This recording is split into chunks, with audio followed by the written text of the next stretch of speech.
Hey y'all, welcome back to the show. Thank y'all so much for subscribing, liking, sharing, commenting y'all's opinions. I definitely do appreciate it. Right now I'm online. I woke up this morning and I saw the 11 Alive broadcast they did. I'm gonna read that for y'all. I also have some exclusive information about this case that may shed light to why this took place. It may shed light. All of this is allegedly. I do have contact with somebody close to Tammy, and I have been talking to her over the past couple of days, and she has been giving me reliable information. And I want to say thank you to her. And she's also asked to stay private, and I am going to respect that. So, you know, everybody just have respect for the families involved. And, you know, it's no need to threaten anybody. Threatening somebody isn't going to make Tammy come back. What we need to focus on is why this happened, how this was able to take place. And also what we need to find out is how is somebody able to get away with this with no question asked? Or it may have been questions asked, but it seems like it was very limited questions asked and very limited questions answered. I don't know how fast the homeowner got a lawyer, but the lawyer was able to make a statement yesterday on her behalf. So I'm going to read 11alive.com. Accusations fly about mother's death at overnight party in Forsyth County. Cumming, Georgia. Circumstances surrounding the death of a 40-year-old Cumming woman at an overnight party have raised enough questions on social media that the party hosts have issued a statement defending themselves against accusations of murder. Tamla, 40, was found dead in the backyard of a home in the 4000 block of Woodlit Court in Cumming on November 4th, 2018. Horsford had attended an overnight party at the home, according to a release from Forsyth County Sheriff's Office. Her death has raised questions online. A growing number of people have used the hashtag tamlahorsford on Twitter, with users expressing outrage over the lack of media coverage in her death. The Forsyth County Sheriff's Office confirmed that Horsford's death was investigated by its Major Crimes Unit. Her body was transported to the Georgia Bureau of Investigation Medical Examiner's Office for an autopsy. The sheriff received findings of the autopsy and toxicology reports from the GBI and plans to issue a final report later this week. So the sheriff's office received findings of the autopsy and toxicology reports from the GBI, and now they're planning on putting out a final report. I think the final report should have been done as soon as everything was transported or transferred over. But that's just my opinion, and that's why I'm saying 11 Alive took a good opportunity to question these people and put these people out there. Why do they get to have anonymity? Why do they get to stay covered up? Why don't we get to see who these people were that she was last with? Y'all have a video up, and I'm going to get to that, of all these women around her at this party. Y'all are saying these are the last moments before she passed away. Why aren't we able to see these people? Why aren't there news reporters knocking at these people's doors asking questions? Why? So, in response to the accusations online, the law firm Bank, Stubbs and McFarland LLP issued a statement on behalf of the homeowner, who has not been identified. At this time, our client, as well as each person who was present on November 4th, 2018, has completely cooperated with law enforcement officers in attempting to give the family and friends answers with regards to the death of Tamla Horsford. Every aspect of our client's life has been investigated. She has provided answers to every question asked by the Forsyth County Sheriff's Office, although the investigation has not been closed. To the best of our knowledge, Ms. Horsford's death has been issued to the Forsyth County coroner. A copy of the death certificate is attached to this letter. According to the coroner, the official cause of death was determined to have been caused by an accidental fall from a residential deck. In addition, the death certificate also states that acute ethanol intoxication was a significant condition contributing to Mrs. Horsford's death. At this time, each of the partygoers and their families have received death threats on various social media postings. The threats need to stop. This tragic accident is exactly that, an accident. It is unfortunate, sad, and unbelievably heartbreaking to her family and friends. However, certain very vocal friends and family members of Miss Horsford have been describing this accident as a murder. Nothing can be further from the truth. We are asking for the community and media to please respect the privacy and safety of our client and others who were at that party. 11 Alive has not been able to independently confirm the death certificate referenced in the statement. 11 Alive's Hope Ford spoke to Miss Horsford's family Monday night. They said they did not want to go on camera yet as the attorney is looking into her death. In a follow-up phone call, Horsford's sister the sister-in-law of Horsford, the family attorney, will make a statement later this week. When asked about the conversation on social media about his daughter's death, Horsford's father said he is trying to get any photo of her and her kids removed from social media. Meanwhile, the investigation into Horsford's death continues. Sorry about that. I got tongue-tied.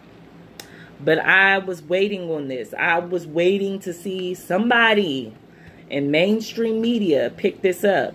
And the only time you pick this up is to tell us to shut up. So if you see this happening in other communities, like Asian communities, Latino communities, I've never seen somebody like literally tell people to shut your mouth. That's what their lawyer said. That's what the homeowner's lawyer is basically saying, is be quiet. Don't ask any questions. I mean, I'm sure people are smart enough not to threaten people.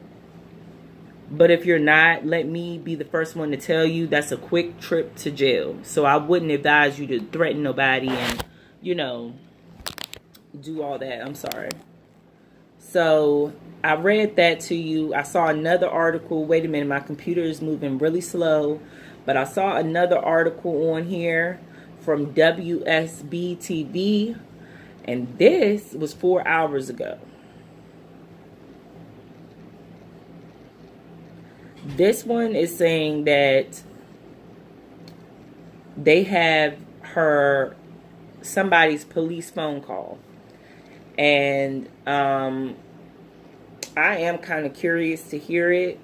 But I think they gave a transcript of it. I'm waiting on my page to load. But, I mean, this is crazy.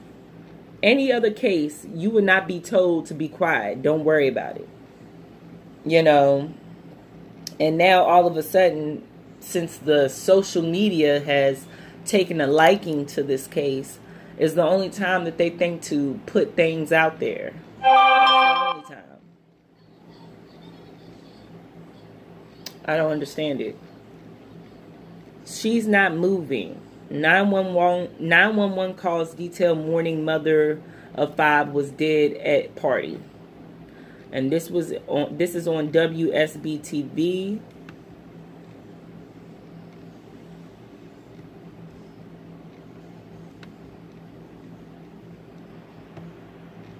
So it's showing a couple of pictures.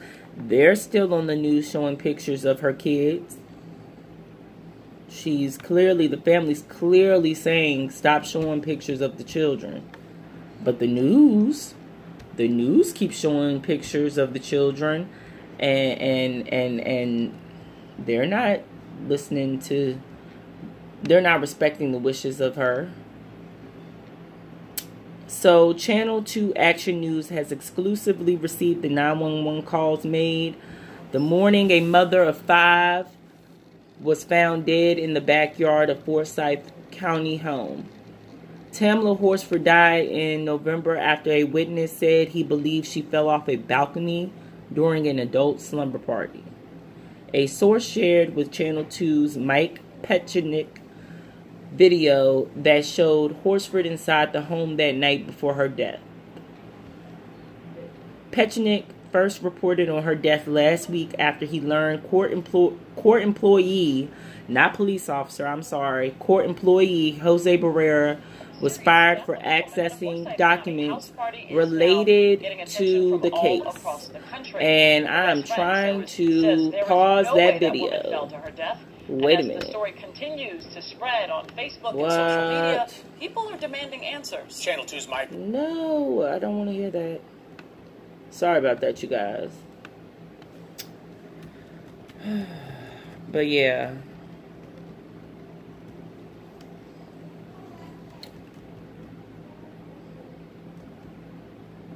Oh, this computer is acting silly. But this website is full of everything on here. It's just clogged up.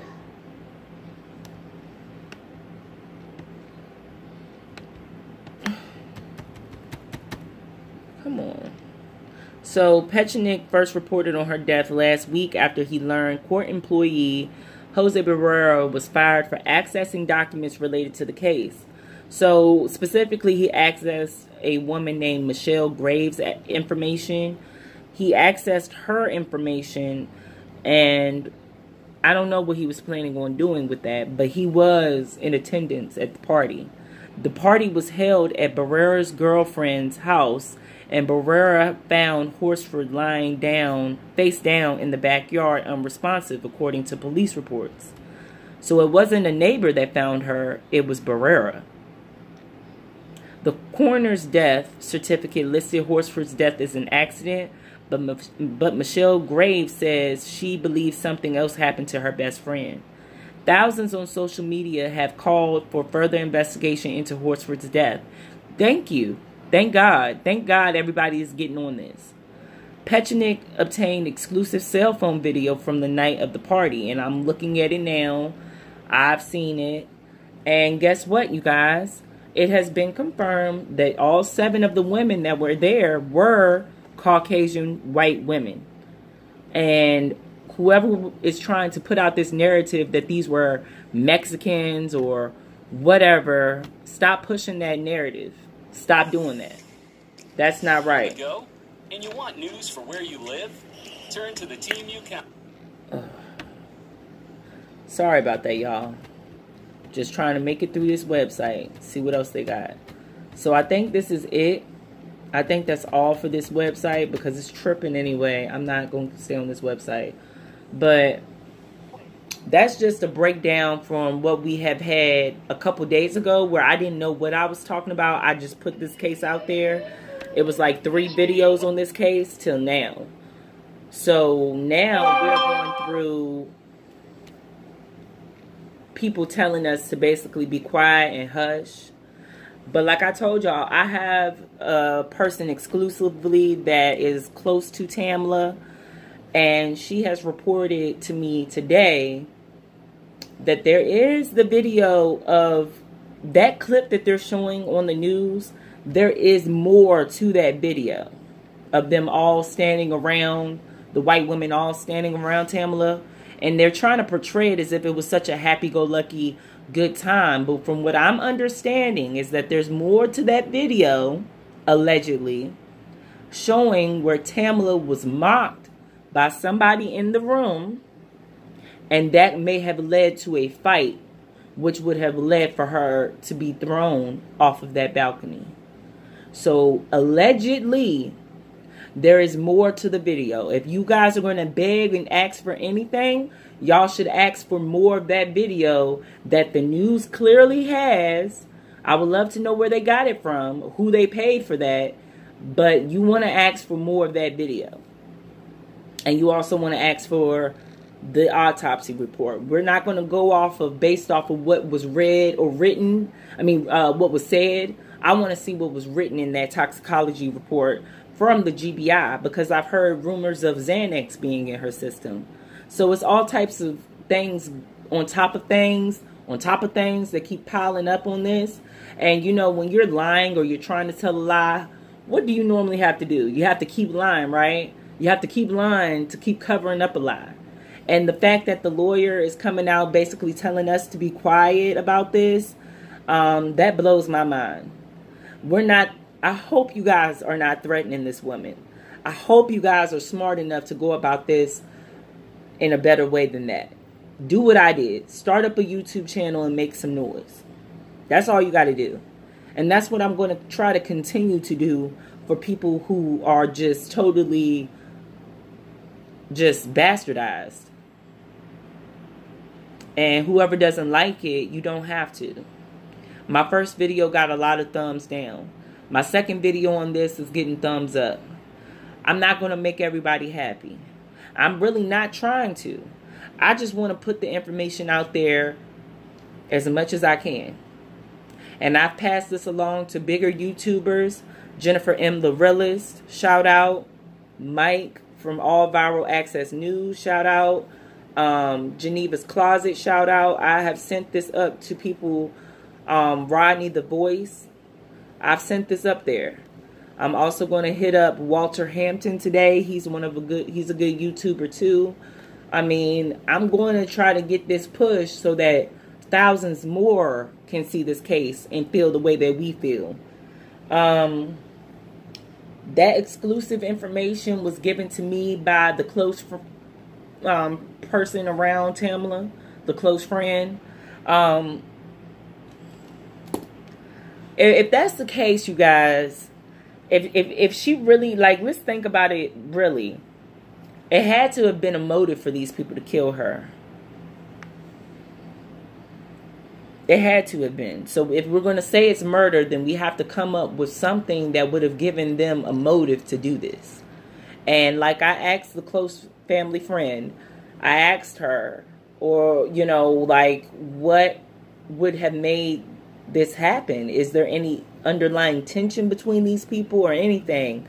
And that is what she specifically pointed out. And I don't think she really wanted to give me that information. I think it kind of just slipped out.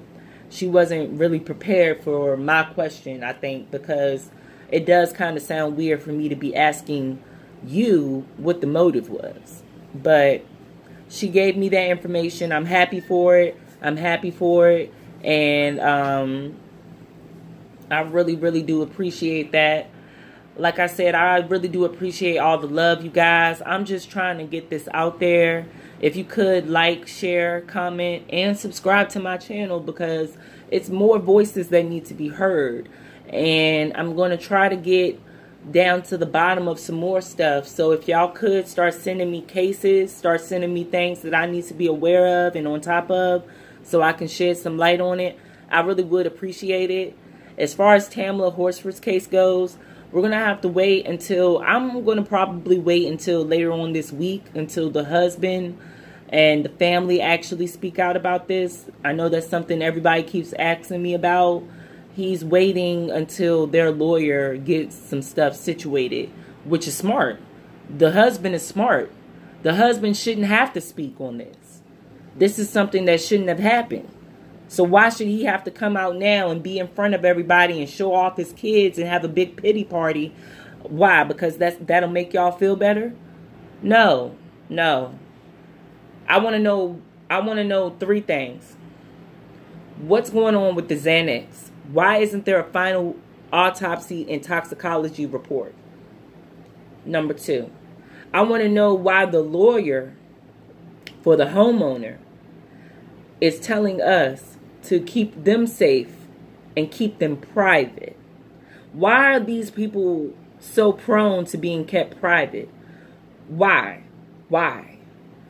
And my third question is, does it matter if Tamla